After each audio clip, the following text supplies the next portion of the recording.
اللہ تبارک و تعالیٰ نے نبی کریم صلی اللہ علیہ وسلم کو تمام جہانوں کے لیے رحمت قرار دیا ہے، تو انسانوں کے تمام طبقات کے لیے اور انسانوں کے علاوہ باقی مخلوقات کے لیے بھی نبی کریم صلی اللہ علیہ وسلم رحمت ہیں۔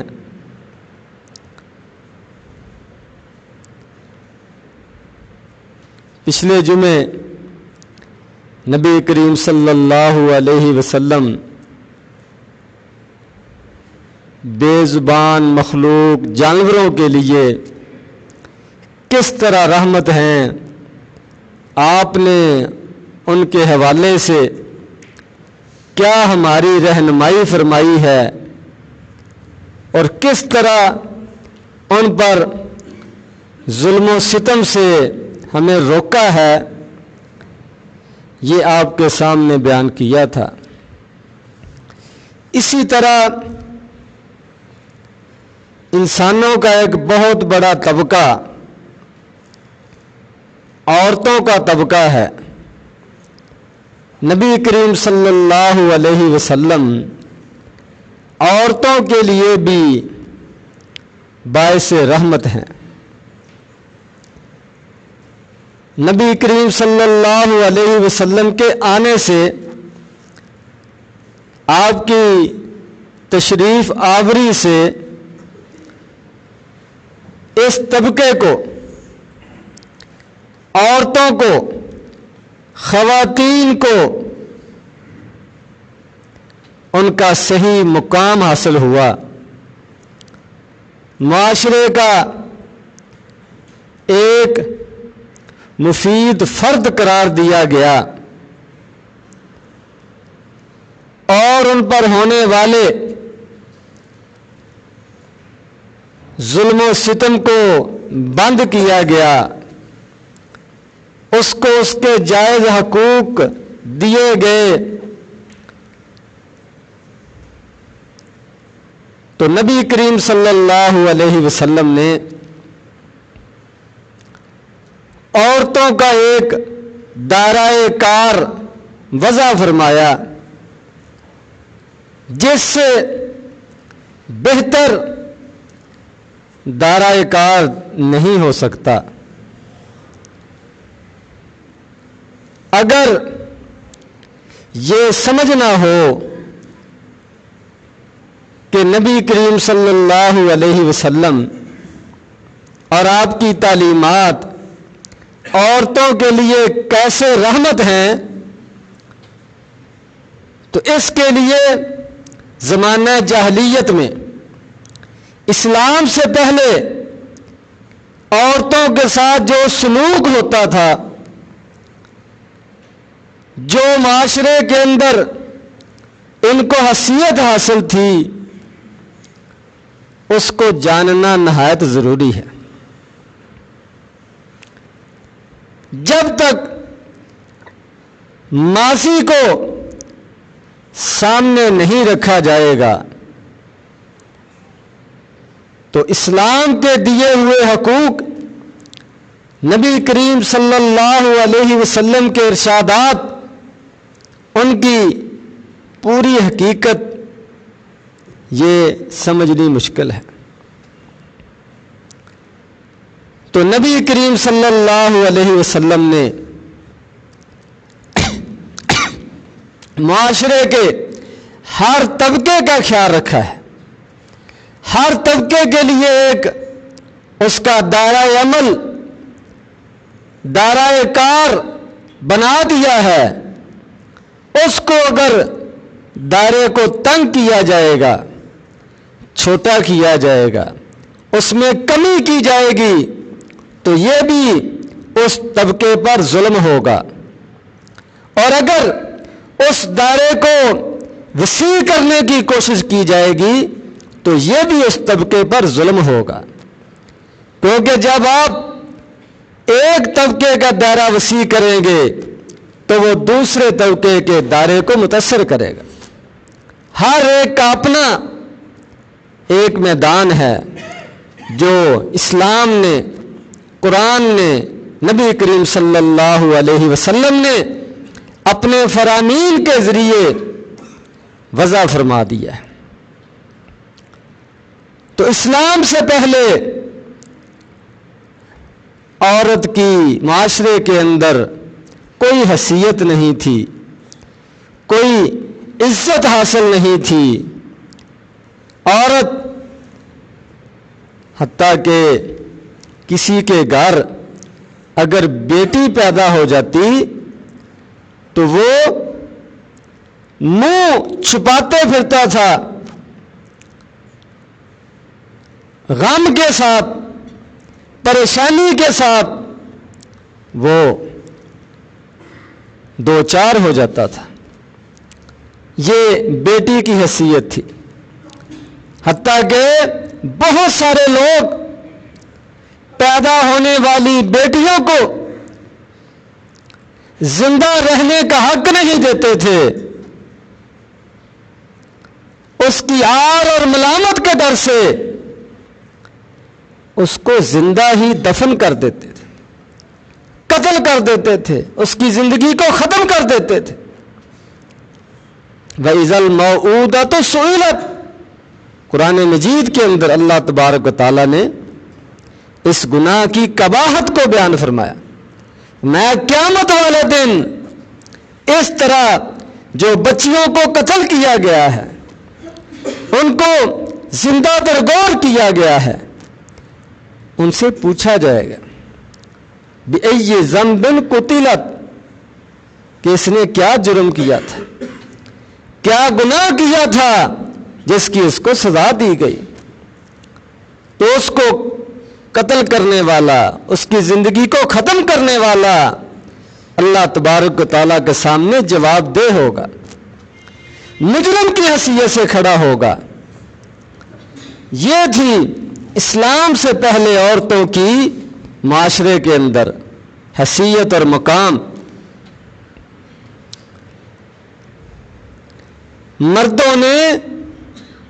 عورتوں کو کھلونا بنا رکھا تھا،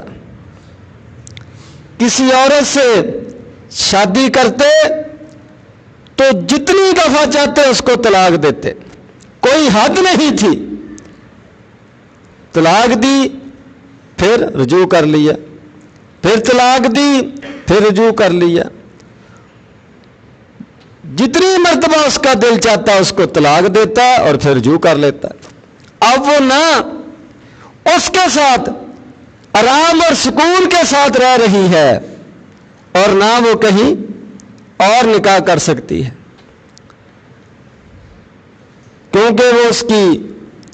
عدت گزرنے سے پہلے پھر رجوع کر لیتا تاکہ کہیں اور شادی نہ کر لے۔ یہ تھی عورت کی معاشرے کے اندر حیثیت۔ تو نبی کریم صلی اللہ علیہ وسلم نے اللہ تبارک و تعالیٰ کی وحی کی روشنی میں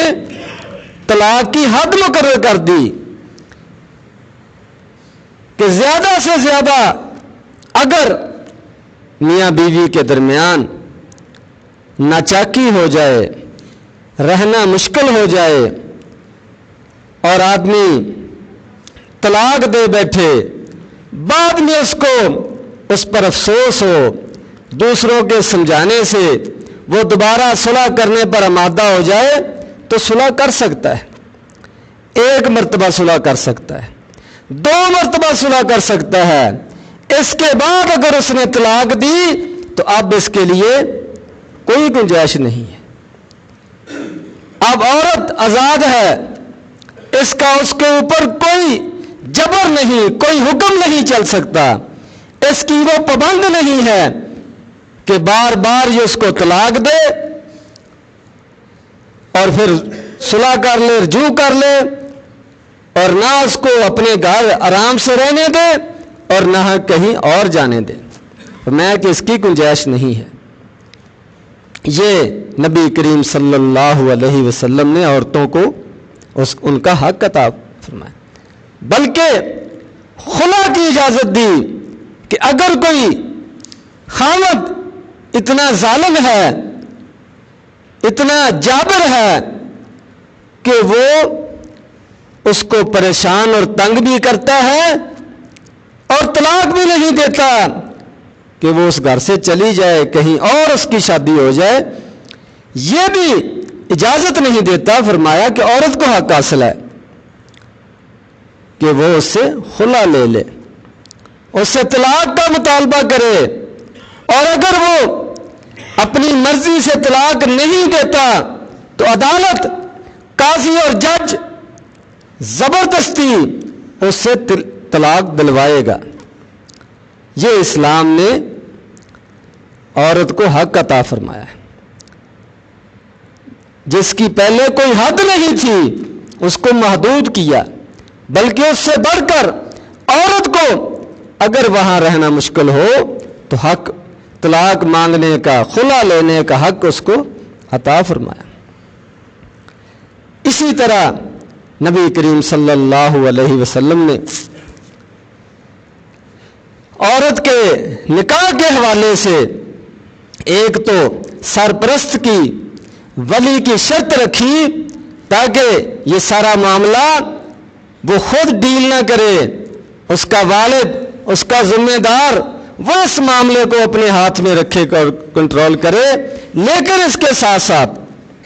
عورت کی رضامندی کی بھی شرط رکھی کہ اس کو رضا کیے بغیر، اس کی خوشی کے بغیر، اس کو پوچھے اور بتائے بغیر کسی ولی کو اجازت نہیں ہے کہ اس کی کسی جگہ پر شادی کرے یا نکاح کرے۔ یہ بھی نبی کریم صلی اللہ علیہ وسلم نے عورتوں کو ان کا حق عطا فرمایا۔ اور اسلام سے پہلے عورتوں کو وراثت میں سے کچھ نہیں ملتا تھا، وراثت سے محروم ہوتی تھی، تو نبی کریم صلی اللہ علیہ وسلم نے اللہ تبارک و تعالیٰ کے بھیجے ہوئے پیغام کے مطابق عورتوں کو وراثت میں سے ان کا جائز حق عطا فرمایا۔ یہ نبی کریم صلی اللہ علیہ وسلم عورتوں کے لیے باعث رحمت بن کر آئے۔ آپ نے خطبہ حجۃ الوداع کے موقع پر جب پورے صحابہ اکرام جمع ہیں اور آپ کی ایک لحاظ سے ان کے ساتھ آخری ملاقات ہے اتنے بڑے اجتماع کے ساتھ، تو آپ چاہتے ہیں کہ ہر اہم بات ان کو سمجھا دی جائے، بتا دی جائے، تو اس موقع پر جو آپ نے نصیحتیں فرمائیں، خطبہ ارشاد فرمایا، ان میں سے عورتوں کو آپ نہیں بھولیں۔ فرمایا ان کے بھی اسی طرح حقوق ہیں جس طرح تمہارے حقوق ہیں، ان کے تمام اخراجات یہ تمہارے ذمے ہیں۔ یہ عورت کو حق دیا گیا ہے کہ اس پر معاشی بوجھ نہیں ڈالا گیا، اس کو کمانے کا پابند نہیں بنایا گیا، اس کے خامد اور اس سے پہلے اس کے والدین ان کے ذمے ہے کہ اس کی پرورش کریں، اس کی ہر ضرورت کا خیال رکھیں۔ یہ اسلام نے عورت کو اس کا حق دیا ہے اور یہ اس کے لیے باعث رحمت ہے۔ اگر عورتوں کو بھی اسی طرح پابند کیا جائے جس طرح مرد پابند ہے تو پھر معاشرے کے اندر توازن ختم ہو جائے، بگاڑ پیدا ہو جائے۔ ہر عورت اس حیثیت کی نہیں ہے، اتنی صلاحیت نہیں رکھتی کہ وہ باہر نکل کر اپنے لیے کما سکے، کاروبار کر سکے، تو اسلام نے اس چیز سے اس کو آزاد فرمایا ہے۔ تو اس حوالے سے نبی کریم صلی اللہ علیہ وسلم عورتوں کے لیے باعث رحمت ہے۔ اور عین وفات کے وقت نبی کریم صلی اللہ علیہ وسلم نے یہ نصیحت فرمائی کہ میرے بعد نماز کا خیال رکھنا، غلاموں کا خیال رکھنا اور عورتوں کا خیال رکھنا، ان پر ظلم و ستم نہ کرنا، ان پر نجائز جبر و تشدد نہ کرنا،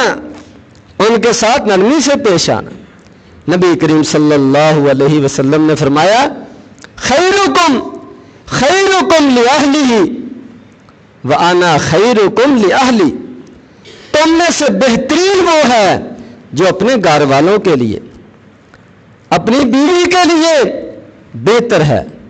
اور میں اپنے گھر والوں کے لیے سب سے بہتر ہوں۔ یعنی آدمی کے حسن اخلاق کا، عمدہ اخلاق کا سب سے زیادہ جو حقدار ہے وہ اس کی بیوی ہے۔ گھر کے اندر بھی اس کو یہ حکم دیا گیا ہے کہ اس کے ساتھ اچھے انداز سے پیش آئے، ادب و احترام کی فضا ہو، ایک دوسرے کے جذبات کا خیال رکھا جائے۔ یہ نبی کریم صلی اللہ علیہ وسلم نے عورتوں کو ان کا مقام عطا فرمایا، ان کے لیے آپ باعث رحمت ہیں۔ اور نبی کریم صلی اللہ علیہ وسلم نے عورتوں کو مسجد میں آنے کا پابند نہیں بنایا، باہر نکلنے کا حکم نہیں دیا، ان پر رحمت کرتے ہوئے، ان کے لیے آسانی پیدا کرتے ہوئے ان کو گھر میں نماز پڑھنے کی اجازت دی، بلکہ گھر میں نماز پڑھنے کی زیادہ فضیلت بیان فرمائی عورتوں کے لیے۔ اور اگر کبھی ضرورت کے لیے گھر سے باہر نکلنا پڑے تو ان کے لیے پردے کا حکم یہ ارشاد فرمایا تاکہ کوئی میلی آنکھ ان کی طرف نہ دیکھے۔ اور عام لوگوں کو علیحدہ حکم دیا قل للمؤمنین یغضوا من ابصارہم، ایمان والوں سے کہہ دو کہ اپنی نظروں کو جھکا کر رکھیں۔ کس سے جھکا کر رکھیں؟ عورتوں سے جھکا کر رکھیں۔ یہ عورتوں کا احترام ہے، عورتوں کا حق ہے، اس کے حقوق ہیں، ان کے لیے باعث رحمت ہے